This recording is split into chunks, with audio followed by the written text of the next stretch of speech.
Hello everyone. As you already know, you can find the timeline of each chapter in the description. Without further ado, let's start the video. 10 years ago, doors opened in the human world. Monsters came out of them, and as a response to that invasion, the awakened began to appear. These awakened individuals became hunters who pursued the monsters. But what does it matter? Revealing a young man who is hit by a stone. He is Kang Ji-hyung, and he considers himself a loser. Moreover, the three boys in front of him are his perpetrators, asking him to start arriving. The young man explains that he's at a high school, specializing in awakened, and all he has is the ability to regenerate. It's supposed to be an S-rank ability, but not for him, since the price of regenerating is hellish pain. He adds that after that, his bullies attack him, laugh at him, and even more when he heals. Because of that, he can't even prove he's being bullied, and the police and teachers can't do anything for him, since his perpetrators are S-rank awakened, who receive special treatment from the government. Then, Ji-hyung explains that the only reason he puts up with all this is for his mother, who, by the way, asks if he has already eaten and how things are. He replies that everything's great, while thinking that his father left when he was 5 years old. He also confirms that he'll be able to become a hunter when he graduates. For that reason, he has to endure it, as with his ability, he'll at least be a C-rank hunter. He concludes that his income will be small, but at least they'll be able to live in a better place, him and his mom. Or at least, that's since those bastards, his perpetrators, beat her until she was left in a vegetative state. They say it was an accident, since they happened to go to his mom's restaurant, and while she was serving the baked food, one of them admired her figure, to grab her by the wrist and ask what she thought of him, as he had the ability to make diamonds. But she broke free, accidentally hitting the boy's phone, which fell to the floor. That act annoyed the boy, who then attacked her. The coward claimed that his abilities accidentally activated. That angers Ji-hyung, as he knows them and knows it wasn't a coincidence, that it wasn't an accident, hurting himself with the rage he had toward those who hurt his precious mother. So somewhere, the three boys were near a portal. One of them asks if the lady will be okay, wondering what will happen if she dies. Just as Tae-soo comes out of the portal, saying that no one cares, explaining that they're young enough to be protected by law, and besides, they are awakened. But just as his companion was about to say something, he asks if he thinks it was his first time hitting someone. It's then that Ji-hyung appears and asks why he did it, starting to walk towards them, while the young man asks why he did it, shouting because he hurt his mother. Upon hearing that, Tae-soo smirks, since he didn't know she was his mother, cursing the woman in front of her son, who was crying out of rage. But before he could do anything, a diamond spear was embedded in his chest by the bully, who, by the way, comments that he almost flirted with her, laughing about it. That angers Ji-hyung even more, who grabs the diamond and starts pulling it from his chest, managing to pull out the spear, and immediately he curses them, but Tae-soo already had another attack prepared. And with the movement, a rain of diamond spears pierces the young man. After that, his perpetrator asks who he thinks he is, calling him a loser. But those words cause Ji-hyung to awaken, and he starts walking towards them, cursing them as he approaches, gravely injured. Tae-soo says he's tough, and asks his companion to show the powers of Taeyos, something the boy immediately obeys, causing a lightning bolt to strike the young man, electrocuting him, causing him to fall to his knees, then pass out. Seeing the young man's condition, the perpetrators decide, but Ji-hyung wakes up, grabs one of their legs, and asks where he thinks he's going. That act makes Tae-soo angry. Wrapping his hand in diamond, he punches the injured young man. Those punches are repeated over and over again as he curses him, since he can't even protect his mother, ending with his fist in the opposing young man's mouth. For a moment, he doesn't react, but in a burst of anger, he bites the diamond while revealing a threatening look, scaring Tae-soo. Then, his electric friend calls him. He asks what he wants, and if they're scared. But the young man says it's not that, and that something's wrong with.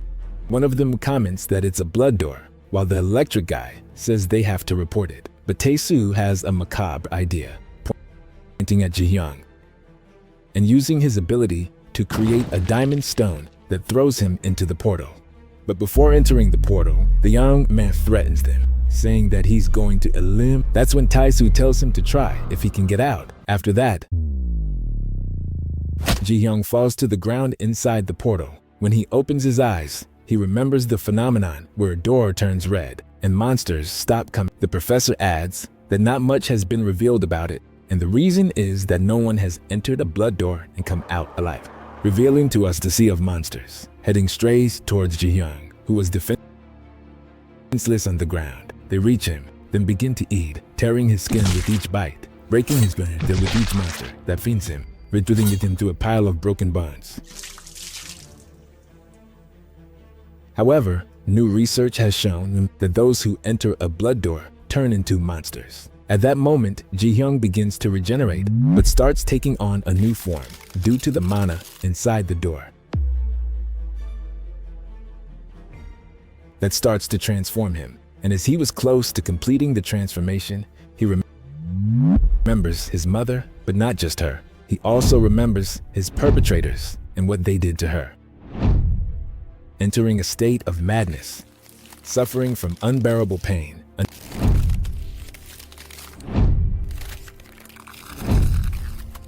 until at one point he punches the ground. The impact of the punch catches the attention of nearby monsters, who then look at him. Immediately, they activate and run towards him to eat him again. However, Ji-hyung is no longer the same, managing to kill some monsters before walking towards another. After some time, on a giant screen, an interview is shown with the famous S-rank hunters. The three of them are famous for their kindness, and they often do volunteer work. One of them comments that they always felt joy when helping those in need, and that they still feel that way, being the three perpetrators of Ji-hyung. After hearing that response, the presenter talks about a civilian that Taesu injured about 5 years ago due to an accident with an ability. But before continuing, the young man starts crying and comments that she couldn't control his abilities well.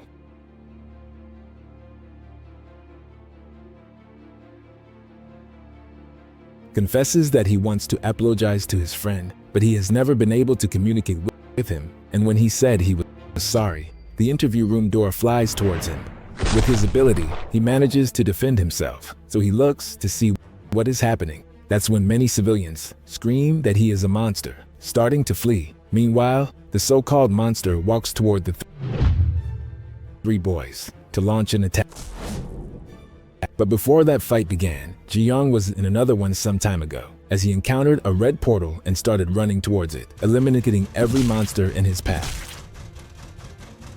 Returning to the present, Taesu is hit hard in the face, flying far from the attack. This surprises his friends, who can only stare at the monster in front of them. By the way, it tells them that it managed to escape. After saying that, Taesu stands up and asks his friends to eliminate the monster. That's when Pikachu uses his power, delivering an electric attack that at first seems to work, but it clearly enrages Ji-hyung, who with a single move beheads him. His friends witness this and are momentarily speechless. After the head falls, the supposed monster looks at them, and just at that moment, the boy who controls rocks traps him in a stone structure. But obviously, that wouldn't be enough, as Ji-hyung manages to break the structure and grab the young man by the jaw, tearing it off his face with a yank. This makes the young man fall in pain, only to receive the final blow. It is at this moment that Taesu lands a punch on the monster, but that attack was useless, as it only fell minutes. Because of this, he prepares multiple diamond spears outside the building and, with a flick of his finger, launches them all at the monster. But after a few seconds of being still, the monster begins to move, and to Taesu's horror, the wounded creature starts pulling out the diamond spears. Faced with this opponent, the young man coats his body in diamond, starting to attack with punches, one after another, ending with his fist in the monster's mouth. But unlike before, this time, the monster manages to break and bite him, then immediately impales him. Both exchange looks of fury and fear. And at that moment, Taesu summons a diamond stone impaling the monster who was staring at him. The young man takes advantage of the immobilization to flee, but he doesn't get far as a diamond spear pierces him. It was thrown by Ji-hyung, who, by the way, begins walking toward his assailant while holding multiple diamond spears. The young man screams for him to stay away, but it's useless as the monster punishes him by embedding all of the diamond spears into him. After that, Tae-soo asks who he is and why he's doing this. Upon hearing this, Ji-hyung grabs half of his face, pulling out the bone that was there, revealing his perpetrator, only to immediately receive his punishment for so many years of suffering, being hit over and over again until Ji-hyung places his fist in the boy's mouth and he dies. After that, he looks around, revealing that the entire place was destroyed. While gazing at his reflection, he remembers when he came out of the red portal, going to visit his mother. Enraged by the state she ended up in after 5 years, he screams in the rain, trying to drown the. Meanwhile, in another location, more precisely at a portal in the middle of the forest, a group of hunters praises a healer for her good work and asks if it's her first time in a gate. She confirms it and thanks them for watching over her, but then they take a perverse attitude and say that they are the ones who should be grateful. They explain that no one knows what happens inside a gate, beginning to approach the woman, grabbing her and saying they'll take a month to leave, asking her to make the most of that time with them. But before anything happens, the man's head falls off, terrifying everyone. They turn around to see who was there, revealing it to be Ji-hyung. But of course, they don't know that and assume he's another monster, attacking immediately. However, the attack is useless, as it does nothing to the bone monster. Even when someone strikes him with a sword, it shatters in the process, resulting in the loss of the wielder's head. This terrifies the hunters, who believe this monster is too strong. In just a few seconds, they all lose their heads. This is witnessed by the woman, who trembles in fear as the monster approaches her. He examines her closely, something she also does, stopping her tears and thanking him for saving her. Or at least, that's what it seemed, as Ji-hyung cuts her in half. Then we return to the moment when he was screaming to relieve the accumulated pain. At that very moment, someone speaks, saying it was incredible, and asks how he feels after completing his revenge. Ji-hyung asks who she is. The woman introduces herself as the head of the Korean Hunter Association, Lee Yoo-min. He then asks how she knows him, to which the woman replies that she oversees everyone who enters through a red portal and asks if it was 5. Upon hearing those words, Ji-hyung launches an attack while cursing her. However, he stops abruptly when she mentions that she can revive his mother. Diverting his attack and shocked, he asks what she just said. Yoo-min responds that she can awaken her as she is the only S-class healer in the world. Upon hearing this, he asks what he needs to, so she explains that the gates are interconnected, turning them into a passageway that ignores borders. And there are countries that use this fact to wage war on hunters. Peace has been broken and all nations are enemies. However, they lack hunters, so they've been unable to block the invasion of Japanese hunters.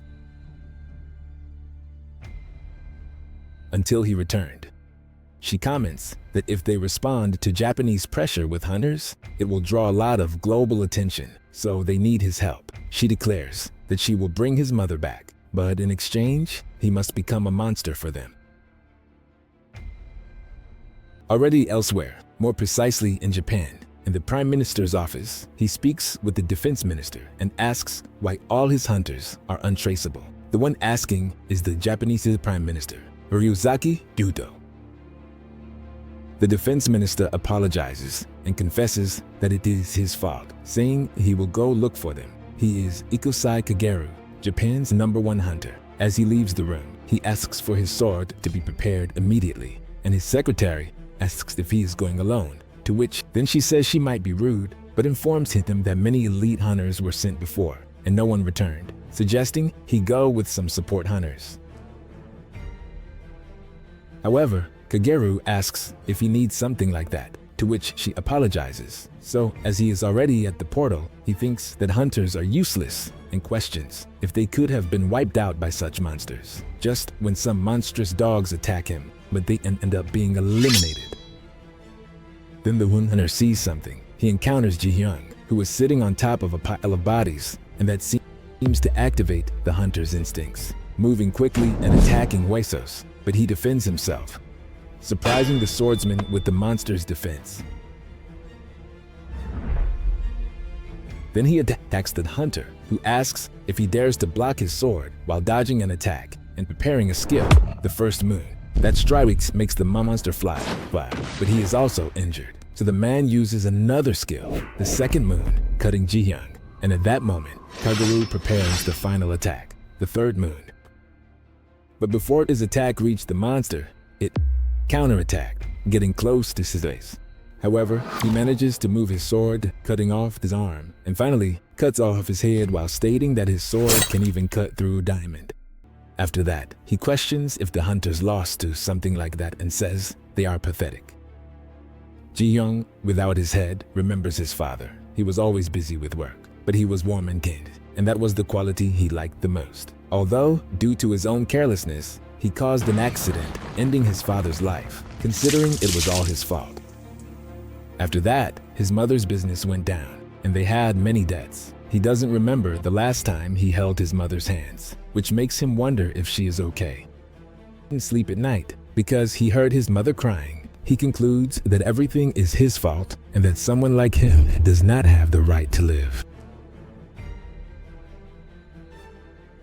However, when his mother finds him, he informs her that he is a wasn't, as the wound he had before regenerated. Hugging her, he says that he will become a hunter and make her happy. After that, he recalls when Yumin said that the age of peace has ended, with Japan being the greatest enemy. She asks Ji-hyung to become her monster to hunt Japan's strongest. After that flashback, Ji-hyung wakes up and starts regenerating, something Kagero does not notice, as he only mentions that he is going to Korea.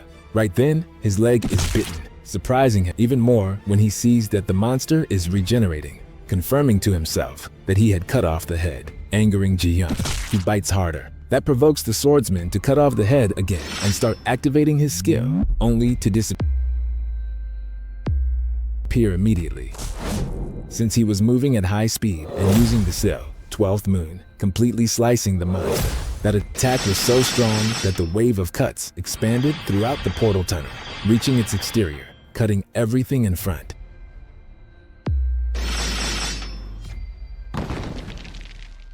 After that attack, Kagero sheathes his sword and says he didn't expect to be bitten in the leg, wanting someone to heal him. But before that happens, a bone pierces his leg, frightening him since the monster is still alive and moving. This makes him angry, drawing his sword and cursing while launching an attack.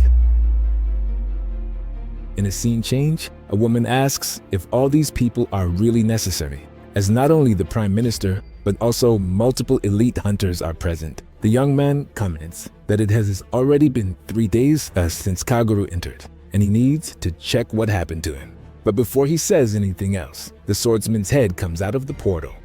But once the monster that was there also comes out, it's then that the Prime Minister orders an attack. But before his voice can give the order, he is cut down. Back at the Korean Hunter Association, someone asks if they really believe he can do it. Yumin replies that they will have to see if he can win against Japan's strongest hunter, revealing to us that Ryuzaki Juto was not cut down and managed to counterattack, causing a great explosion where he struck. Moreover, he is the strongest hunter in Japan, with an SSS. We finished this week's chapter. If you made it this far, comment cherry ice cream. Also, don't forget to subscribe and like so YouTube keeps recommending us. Thanks to everyone who watched until now. See you in the next video.